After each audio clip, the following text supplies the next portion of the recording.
Hello bangani bami, li right lonke. Mina ngiyaphila. Ngu-auntie sembuyile futhi lesinye istory. Asicemezenini sithandazenini. Babo ingcwele, msindisi othandekayo. Siyabonga ngomusa wakho lothando lakho. Siyabonga ukuthi ususihlanganisile njengabantwana ukuthi sizokuzwa esinye istory. Cela ukuthi uvule ingqondo zethu sizwe ofuna ukuthi sikuze ngegama lika Jesu siyakhuleka. Amen. Amen. Ngiyabonga bangani bami ukuthi lapha likhona selihlezi, selithule, selilalele anti. Li right kodwa? Good bangani bami. Namhla ngifuna ukulitshela esinye istory so. Lawazi ukuthi uNkulunkulu yakwanza ukusebenzisa abantu abancane, abantwana abancane abanjengani so ukuthi ayenze izinto ezinkulu kakhulu. Kuthiwa kwakukhona kwenye indawo omunye unkazana lo kalabizo kodwa into yayenza unkazana lo namhla siyayibala laseBhayibhelini siyamazi ngenxa yesenzo sakhe. Kwakukhona omunye ucaptain so owayemkhulu eqhakathekile ucaptain lo kwakuthiwa nguNaman. Yabona umuntu nxa engocaptain uyabe lamasotsha abemlandela yena uyabe phonga ubhonge engathi yenza so wonke umuntu asukume, athi yenza nini so wonke umuntu asukume. Kodwa iproblem eyayilo uNaman wayelama lepero. Abanye likwazi ukuthi kuthiwa yileprosy yanti ngesikhiwa kuthiwa he was a leper. So that means ukuthi skin sakhe sasilezinto ezinengi lamathumba. Unkazana lo wayethunjiwe suka ngibo. Wabehamba kumama womuzi wathi kukhona umprofeti kaNkulunkulu ongamncedisa ucaptain uNaman. Lingamdinga ucaptain lo, mina ngiyakwazi ngoba usetshenziswa nguNkulunkulu uzamsilisa. Can you imagine? Wayeyi-servant girl emncane ethunjiwe egciniwe kodwa bamlalela. Ukuthi okwayenza ukuthi bamlalele wayeyintombazane eyayilalela eyinkazana eyisithi ngathunya ukuthi hamba ogesi imgani egijime egesi imgani kungathiwa hamba owatch isigqoko watch wayengawachi leli khona achiye linye khona. So bamtshela ucaptain uNaman ukuthi kukhona umprofeti kaNkulunkulu ongakuncedisa. Kwabhalwa incwadi wasukuma uNaman wahamba wayafika endlini kaElisha. Uthe efika endlini kaElisha, phela uElisha wayengumprofeti kaNkulunkulu, wayemthemba uNkulunkulu ngezinto zonke ayezenza. So uNaman uthe efika laphana uElisha kazange aphume.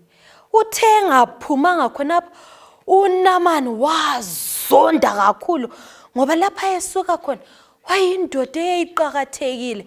Wayesithi ngathi he madoda, yazi ubona amadoda amadala eqhuqe esukuma.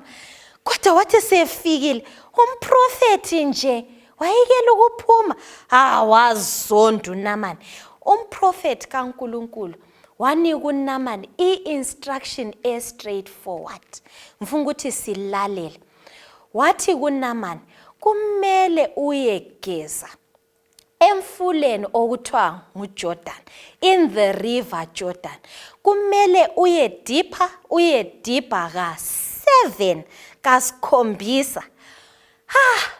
Wazonda uNaman wathi lapha engisuka khona kuleminye imifula engcono kulayele somele ngiyegeza eJordan okuphonga ugcwala nje. But kwakulamanye amadoda ayesebenzela uNaman bafika ngokuzithoba la ngokuzehlisa bathi captain khona okhele kutsheleyo nguElisha umprofeti kumele liye kwenza.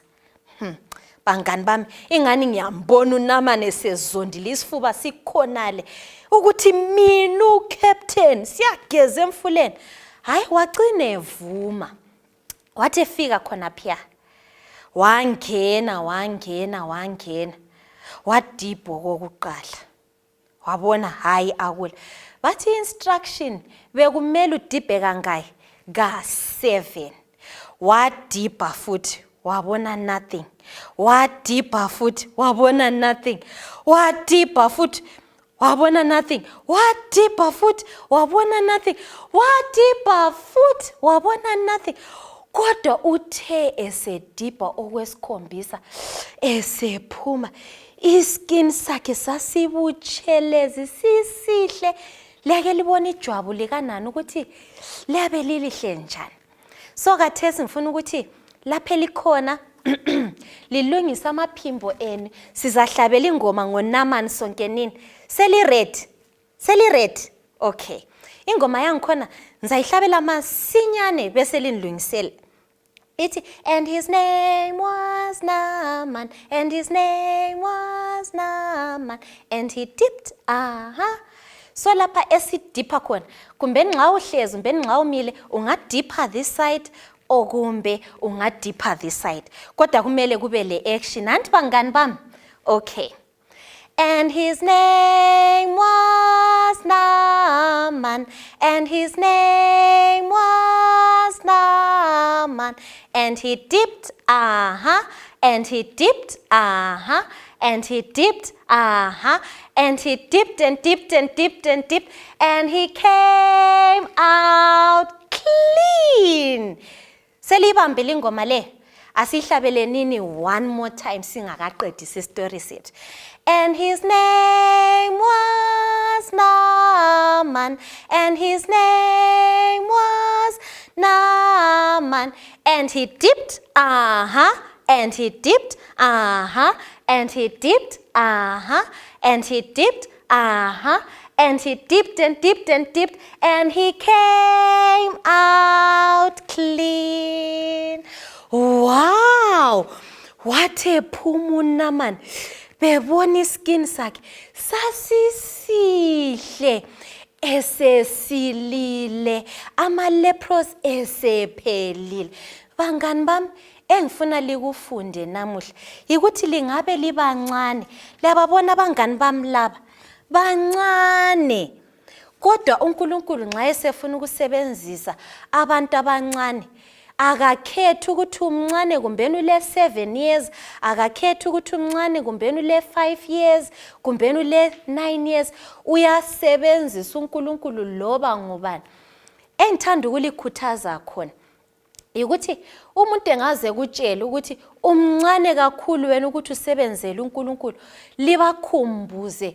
ngo7th girl owayephila endlini kaNamani owenza idifference enkulu kakhulu liyabona ukuthi unkazana lo wayemthanda uNkulunkulu wayesiba lethuba elihle lokuthi alalele labazali bakhe babemfundisile ngoNkulunkulu olapha izifo zonke so bangani bami lingavumi ukuthi loba ngubani elitshela ukuthi libancane kakhulu ukuthi lisebenzele inkosi vele ithanda abancane abanjengani anti ingoma ithi uJesu uthanda abantwana abancane abanjengami mi uJesu uthanda abantwana abanjengami abantwana abanjengami bahlala ezinyaweni Jesu uthanda abantwana abanjengami